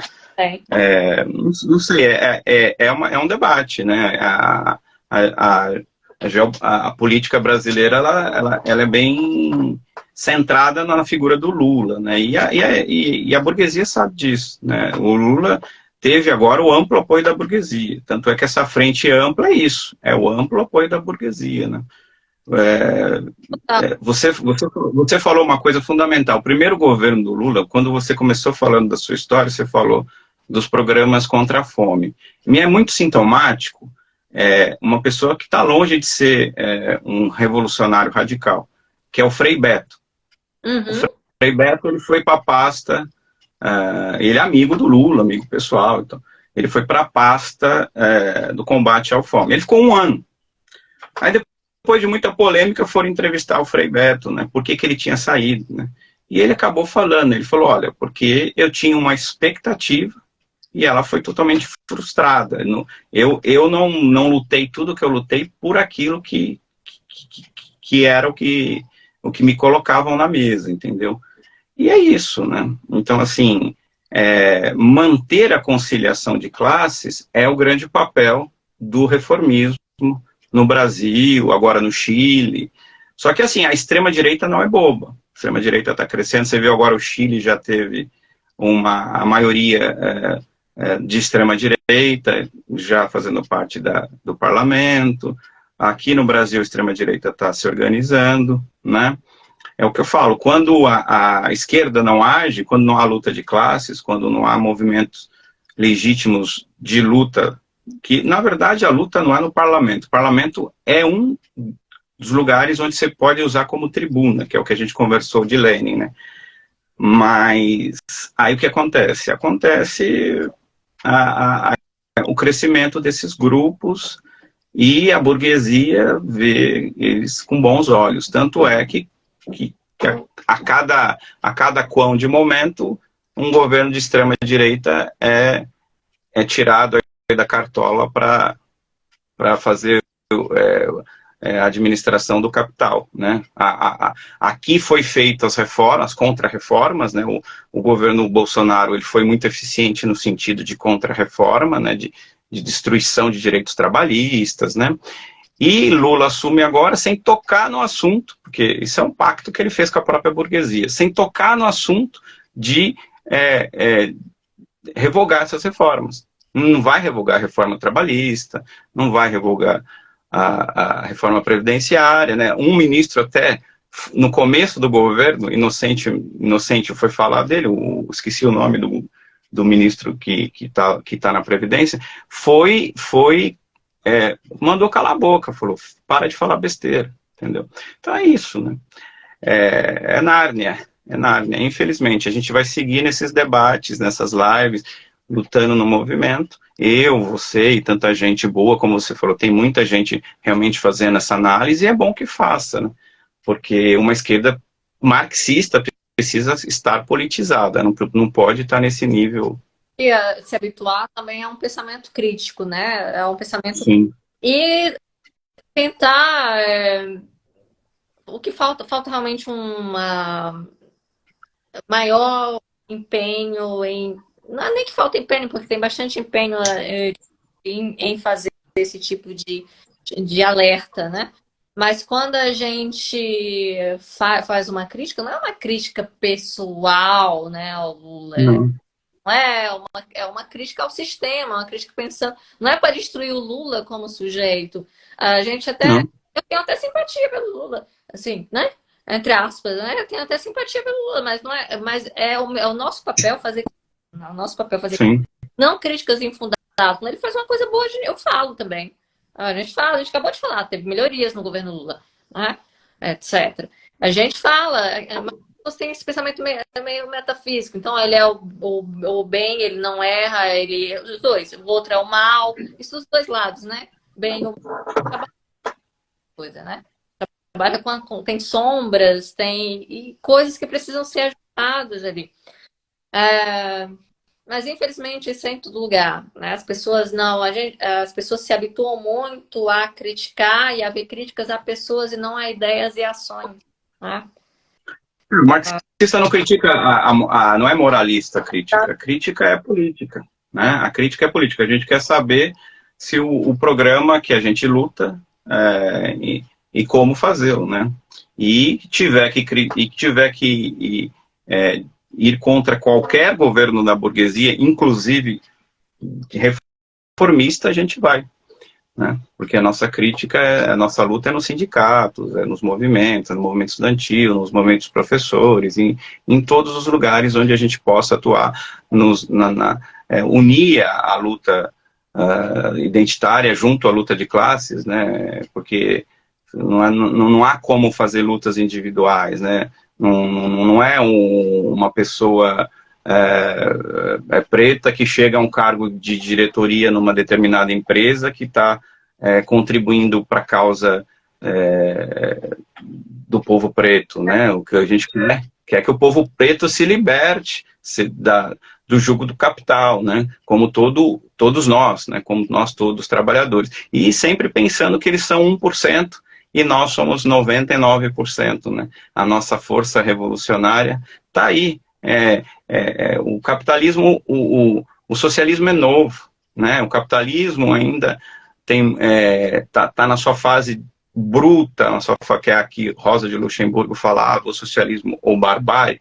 Nunca foi tão a guerra da Ucrânia, o problema dos imigrantes, você vive isso aí com bastante você vê isso, né, a realidade dura das populações que migram para o centro do capitalismo. Nós temos o problema do Oriente Médio, nós temos o problema do petróleo, nós temos a crise de superprodução, nós temos todos os problemas que o capitalismo está aí. E ele segue destruindo forças produtivas, ele segue destruindo pessoas, destruindo cenários, destruindo países inteiros para se colocar, né? Ou realmente a humanidade resgata esse projeto que eu, você e tantos camaradas que estão aqui assistindo e vão assistir depois, né, que é da revolução proletária, da construção do comunismo, numa sociedade livre, sem... E a gente não tem que ter medo de falar isso, né? Eu vejo uma esquerda que pisa em ovos. Não, tem que falar em revolução. Você falou assim, não existe democracia. Democracia no capitalismo é uma ditadura de classes. Sim, é uma ditadura de classes, da burguesia. A gente quer colocar a nossa ditadura, que é a ditadura do proletariado, né? Que só virá através da revolução socialista. E nesse meio a gente vai às vezes vai bater de frente com muitos reformistas, muitos que a gente até pode admirar, como você falou, acha uma pessoa legal, mas não estão com a gente nesse projeto, né? O que eu falei, quem vai estar do lado de cá das barricadas, né, na Comuna de Paris, né? Quem vai estar com os coquetéis Molotov na mão, né? Agora nessas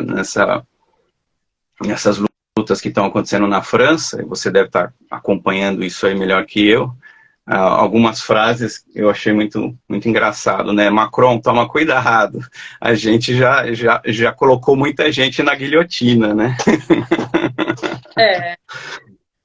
Então é isso, camarada. Olha, eu vou ler aqui uma frasezinha de uma pessoa que eu sei que eu e você admiramos.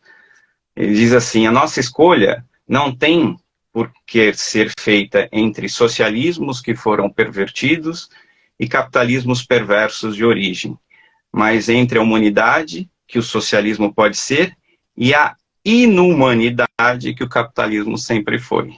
Essa frase, você sabe, Não é de Saramago essa frase? É do Saramago, né? Essa frase que morreu comunista, sempre acreditou e sempre lutou, né? Viva Saramago e tantos que tombaram. Agradeço enormemente, eu queria que você fizesse suas considerações finais. A live vai ficar aí salva, eu vou compartilhar com você, vai ficar salva nos 2 perfis, se você aceitar.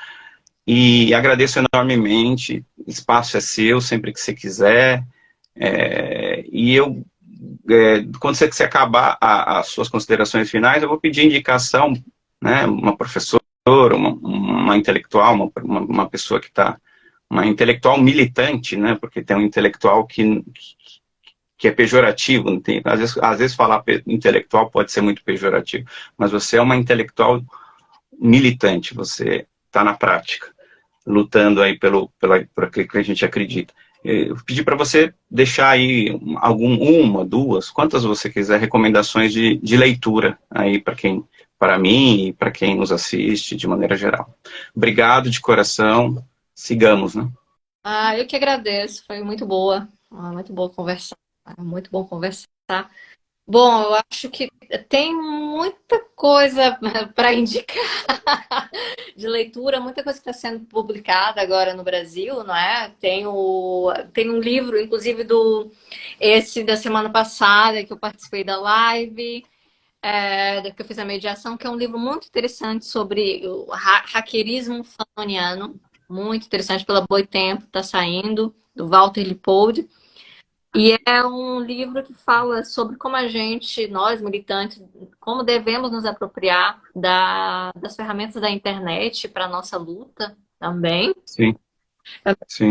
utilizando autores do hemisfério sul, que é muito raro, muitas vezes a gente vê pessoas criticando colonialismo o eurocentrismo, mas utiliza sempre os mesmos autores, dos mesmos lugares, então fica um pouco fora, entra em contradições, mas contradições nem sempre são ruins, né? Mas as contradições, Sim. prática, intelectual complicado. E é um livro muito bom, esse é um livro muito bom, e muito atual, obviamente. Um outro livro esse da Nancy Fraser, também muito bom, que é um livro se chama Capitalismo. É um calhamaço, acho que foi o melhor livro que eu li há uns 2 anos atrás. É um livro que me deixou muito chocada. E eu gosto da Nancy Fraser, mas também não é assim a minha preferida. Mas eu gostei muito desse livro, Capitalismo se chama. Tá publicado pela Boitempo. É como se fosse uma entrevista, ela dando uma entrevista para alguém, mas deve ser muito profundo nessas respostas, porque tem a Jaeger, que é a professora que faz com ela esse livro, faz perguntas, e às vezes faz perguntas muito quase como se fossem ali armadilhas, sabe? Para ver o que ela responde, e ela vai respondendo, e ela é muito sincera. Pelo menos na análise do capitalismo é muito bom. Depois ela fez um outro livro, que acho que não foi publicado em português ainda, que se chama Socialismo. Esse é o capitalismo. Socialismo deixa muito a desejar, mas o capitalismo é uma análise que ela faz que é muito boa nesse livro. Tem os livros da Jodhidin também. Acho que o Camarada, quem não leu o Camarada, e a Jodhidin, como já falei, como ela tem é uma acadêmica, é uma intelectual, mas ela está na prática, ela consegue falar não só de conceitos, mas apontar a estratégia, e eu acho que é isso que falta, sabe? Muita gente fica falando da mesma coisa, fica entrando em círculos, mas quando não tem ali, não tem uma estratégia para a luta, então assim, fica aí o livro desejar metade, né? Fica só 50% do que realmente um livro de um marxista deve ser assim, na minha opinião. Deve dar estratégia, deve apontar outra estratégia para a gente conseguir o horizonte comunista, como ela mesma fala, né? Vamos implementar um socialismo, mas com um horizonte comunista, né?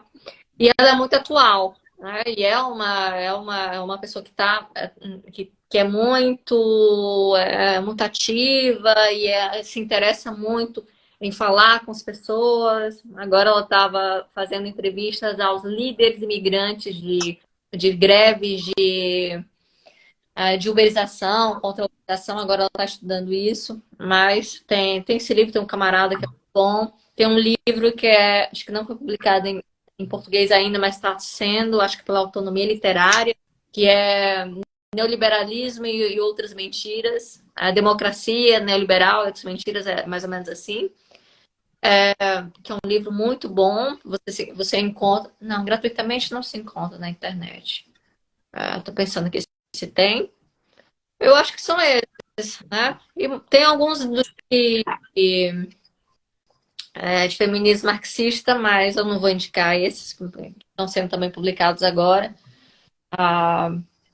E são livros bons, são livros bons. Então, esses são livros que eu li ultimamente, que são os mais interessantes nesse debate. esse debate atualizado. Esses são todos livros atuais, são todos livros de 2019 para cá, esses que eu coloquei.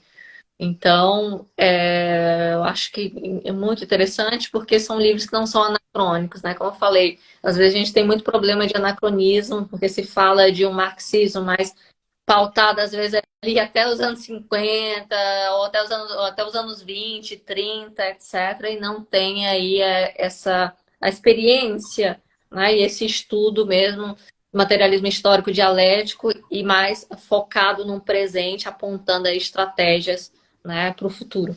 E eu acho que esses três, eles vão, menos esse, um pouco menos esse da Nancy Fraser, mas esses outros, sim, esses outros trazem muita coisa nova, muita ideia nova, para a gente se apropriar também desses instrumentos. Porque são instrumentos, são livros que são instrumentos. Ah, que é importante.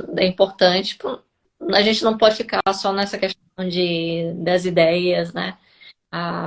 Do sonho. E por isso que eu acho esses três muito bons para dar em italiano se chama spin, para dar um empurrãozinho para a gente dizer, posso fazer isso. Falta muito isso também, né?